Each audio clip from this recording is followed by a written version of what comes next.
নমস্কার বন্ধুরা, চন্দনা কুকিং স্টাইলে সবাইকে স্বাগত। আজ চলে এসেছি নিরামিষভাবে বেথো শাক রেসিপি নিয়ে। বেথো শাক একবার এইভাবে রান্না করে পাতে দিলে কিন্তু নিমেষের মধ্যেই এক থালা ভাত শেষ হয়ে যাবে।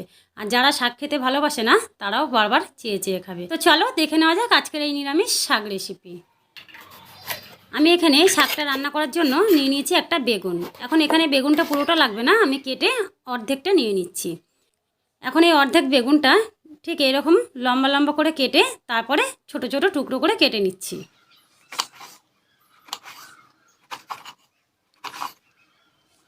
তো দেখো বেগুনটা ঠিক এইরকম টুকরো করে কেটে নিয়েছি। এবার কেটে নিচ্ছি ছিম। প্রথমে ছিমের পাশে সুতোর মতো অংশটা কেটে বাদ দিয়ে দিচ্ছি, তারপরে একদম ছোট ছোট টুকরো করে কেটে নিচ্ছি। এখানে খুব বেশি ছিম দেব না, আমি এখানে 4টে ছিমকে ঠিক এইভাবে টুকরো টুকরো করে কেটে নিচ্ছি। আর দেব মটরশুঁটি, তার জন্য কটা মটরশুঁটি আমি ছাড়িয়ে নিচ্ছি।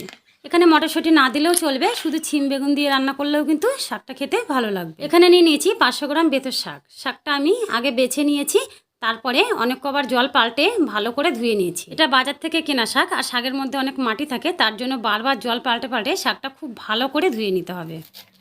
বেথো শাক কিন্তু খুবই নরম আর খুব তাড়াতাড়ি সেদ্ধ হয়ে যায়, তার জন্য খুব ছোট ছোট করে কাটার দরকার নেই, একটু বড় বড় হলেও কোনো অসুবিধে নেই। আমি শাকটা ঠিক এরকমভাবে কেটে নিচ্ছি। এখন আমার শাক, বেগুন, ছিম সমস্ত কিছু খুব সুন্দরভাবে কাটা হয়ে গেছে। আর নিয়ে নিয়েছি মটরশুঁটি আর কয়েকটা চেরা কাঁচা লঙ্কা। এবার গ্যাসের উপরে কড়াই বসিয়ে দিয়েছি, আর তার মধ্যে দিয়ে দিচ্ছি 2 টেবিল চামচ সর্ষের তেল। তেলটা একটু গরম হয়ে গেলে এর মধ্যে দিয়ে দিচ্ছি 1/2 চামচ কালো সর্ষে, আর দিয়ে দিচ্ছি 1/2 চামচ 5 ফোড়ন। তারপরে একটা হাতা দিয়ে ঠিক এইভাবে সর্ষেগুলো একটু ভেঙে দিচ্ছি। হাতা দিয়ে এইভাবে সর্ষেটা একটু ভেঙে দিলে সর্ষের ফ্লেভারটা শাকের মধ্যে খুব ভালো আসবে। এবার দিয়ে দিচ্ছি চেরা কাঁচা লঙ্কা। এখন ফোড়ন থেকে খুব সুন্দর একটা গন্ধ বেরোলে এর মধ্যে দিয়ে দিচ্ছি কেটে রাখা ছিম আর বেগুন।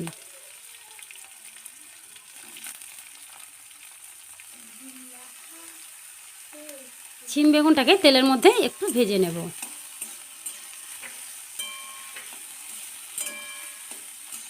এবার দিয়ে দিচ্ছি মটরশুঁটি। মটরশুঁটিটা আগে তেলের মধ্যে দিলে মটরশুঁটিটা খুব ফাটবে আর গায়ের মধ্যে ছিটকে আসবে, তার জন্য পরে দিলাম।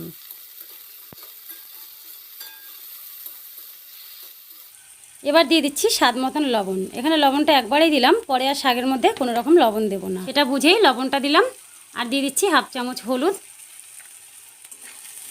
এবার আবার একটু ভেজে নিচ্ছি, এতে করে হলুদের কাঁচা গন্ধটা চলে যাবে। সব কিছু খুব ভালো করে ভাজা হয়ে গেছে। এবার এর মধ্যে দিয়ে দেবো কেটে রাখা শাক।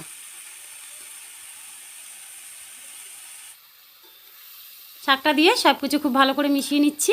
এখানে শাকের মধ্যে কোনো রকম জল দেবো না, শাক থেকে যে জলটা বেরোবে তাতে সব কিছু খুব ভালো করে সেদ্ধ হয়ে যাবে। এবার সব কিছু ভালো করে মেশানো হয়ে গেছে, এখন ঢাকা দিয়ে 5 মিনিট মতো রান্না করছি। চলে এসেছি 5 মিনিট পর। এখন কিন্তু শাকটা সেদ্ধ হয়ে গেছে, আর শাকের মধ্যে থেকে যে জলটা বেরিয়েছে সেটা থেকেই বেগুন, ছিম সব কিছু খুব ভালো করে সেদ্ধ হয়ে গেছে। এখন আরও 2 থেকে 3 মিনিট মতো একটু নেড়ে চেড়ে রান্না করছি।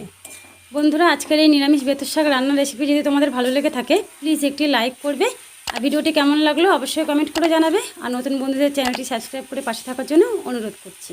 এবার দিয়ে দিচ্ছি সামান্য একটু চিনি। এখন চিনিটা দিয়ে শাকের সাথে ভালো করে মিশিয়ে নিচ্ছি।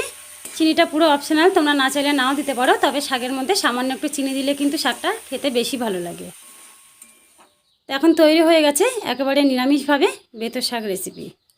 বন্ধুরা, বেথো শাক একবার এই রকম নিরামিষভাবে খেয়ে দেখুন, আশা করি খুবই ভালো লাগবে। তো আজকের মতন এই পর্যন্তই। সবাই ভালো থাকবে, ধন্যবাদ।